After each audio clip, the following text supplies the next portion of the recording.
Has this ever happened to you? You show up at school with something you want to share with your friends, but they don't seem very interested. Or worse, they make fun of it a little. Or a lot. Sometimes you get in a fight with your classmates and you're left with a bad feeling. What do you do in these situations? Do you act like it doesn't matter? Do you laugh along? Or do you get angry and say something kind of mean? All of these might be how you are really feeling, all at the same time.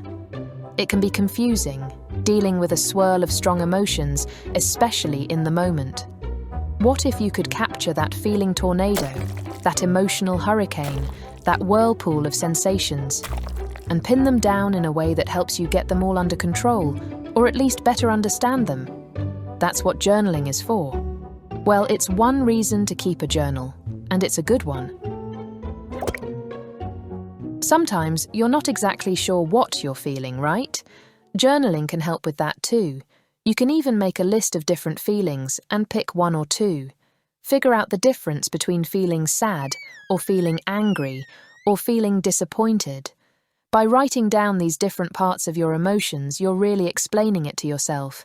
And funny enough, after explaining it, you just might feel better. Now remember, there are also all sorts of good things to write about too. Are you happy about an upcoming trip? Is it a little more complicated than that? Maybe you're partly excited, partly nervous. Being able to name your feelings is a great way to start being able to express yourself in a helpful, healthy way. Journaling isn't just good for dealing with big feelings, it also helps you with your schoolwork. Keeping a journal helps develop your writing skills, so your teacher may even ask you to keep a journal at some point. It's all about communication. We express ourselves in different ways when we talk to a friend, or a teacher, or a parent. Writing is different too. You'll find that you can write in many different ways in a journal. It's an interesting experience, learning different ways to communicate. This is related to storytelling. You might think only big important authors get to call themselves storytellers, but the truth is, you get to be an author the moment you pick up your pen to write in a journal. Think about how different it is when you read a story compared to when you watch a movie. Now, how about when a friend tells you the same story? The plot might be the same, but it's a different experience each time, and you use different skills to understand each story. Same when you are the storyteller. Journaling gives you a fun way to practice telling a story. You can try out writing a story in many different ways. Think about including lots of details, using all your senses. What did you see, hear, smell? What if you only wrote down what people said? How would that affect the story? Or what if you wrote it from your friend's point of view? That can help you understand, not just your own feelings, but how other people are feeling too. Sometimes writing in a journal helps us understand why people act the way they do. You might read some journals in school. Sometimes you'll read a real-life journal, like the Diary of Anne Frank, to help you understand what life was like during a certain time in history. You will laugh at times, because Anne is funny and wiser than many adults. You will also cry, thinking that her unique voice was lost to the world. You will feel like you have lost a dear friend by the time the journal ends. This is how powerful journal writing can be. You might also read some journals that are works of fiction, like 𝘅𝙪 the Spy. These are fun and not like other stories.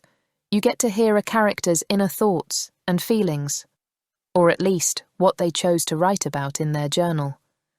Sometimes you might wonder about what they are not writing down. What about Astrid's journal? Astrid is 10 years old, almost 11, living in Skanderland in the year 2525. She is smart and creative, but she's not perfect. She's also impatient, and sometimes forgets to follow the rules. When you read her journal, you'll learn a lot about where she lives and what she's thinking. Along the way, you'll probably start to recognize some things about your own life that you have in common with Astrid, even though she is living in a very different time and place. When she wonders about things and works them out in her journal, it might help you figure some things out that you've been wondering about. Reading a journal like Astrid's will also give you some ideas about how a journal works. You'll see her use it to write down her observations, both about what she experienced and how she felt about it.